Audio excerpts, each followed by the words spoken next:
తెలుసు అన్నట్టు ఆయన. ఒక అమ్మాయి ఉంది. ఓ 25 ఏళ్ళో, 20 ఏళ్ళో, 30 ఏళ్ళో ఓ చోట పెరిగింది. అబ్బాయి ఓ చోట పెరిగాడు. ఇతని గోత్రం వేరు. ఇతని ఇంట్లో తల్లిదండ్రుల ప్రవర్తన వేరు. వీళ్ళ ఆహారం, వ్యవహారం అన్నీ వేరు.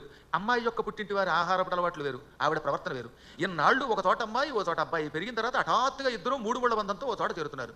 చేరారంటే ఒక్క క్షణకాలంలో ఒకళ్ళ మనసులో ఒకరికి తెలుస్తాయా? ఒకరి అభిరుచులు మరొకరు గౌరవించుకోగలుగుతారా? కష్టం. ఎందుకంటే అమ్మాయికి రోజు ఇడ్లీ చట్నీ ఇష్టం అయి ఉండొచ్చు, వీడికేమో దిక్మాల పలావ్ ఇష్టం అయి ఉండొచ్చు, లేదా వీడికి గారి పూరి ఇష్టం అయి ఉండొచ్చు, ఆవిడకేమో సేమియా ఉప్మా ఇష్టం అయి ఉండొచ్చు, లేదా వీడికి బొంసీరం అని ఒక దరిద్ర నువ్వు ఇడ్లీ ఓ దోశ, నేను ఇడ్లీ దోశ తిందాం అని కాంప్రమైజ్ అవ్వాలి. లేదా భార్య కోసం భర్త గారు ఆవిడకి దోశలు ఇష్టమైతే మానేసి చక్క ఇడ్లీ మానేసి దోశ తినాలి, ఆవిడేమో మర్నాడు ఈయన కోసం ఇడ్లీ తినాలి. ఇలా కాస్త మనస్సులు క్రమక్రమంగా మార్చుకుని, ఇష్టాలు మార్చుకుని, అభిరుచులు మార్చుకుని, ఒకరి కోసం ఒకరు కొంతైనా మనస్సుల్లో ఉన్నటువంటి అభిప్రాయాలను పంచుకోవాలి. ఇష్టాలు మార్చుకోవాలట. ఈ ఇష్టం అటు, ఈ ఇష్టం ఇటు మారాలి. కాకపోతే ఒకవేళ ఇష్టం మార్చుకోలేమనుకోండి, ఒక్కొక్కరికి ఎంత ప్రయత్నించినా కాకరకాయ అంటే ఇష్టం ఉండదండి. కాకరకాయను చూస్తే ఒక్కొక్కడికి ఒళ్ళు మండి. ఇలా భార్య కోసం భర్త, భర్త కోసం భార్య తమ అభిరుచులు మార్చుకోగలిగితే, సర్దుకోగలిగితే ఆ జీవితం సుఖవంతమవుతుంది, పవిత్రమవుతుంది. దానికి దాంపత్యం అని పేరు.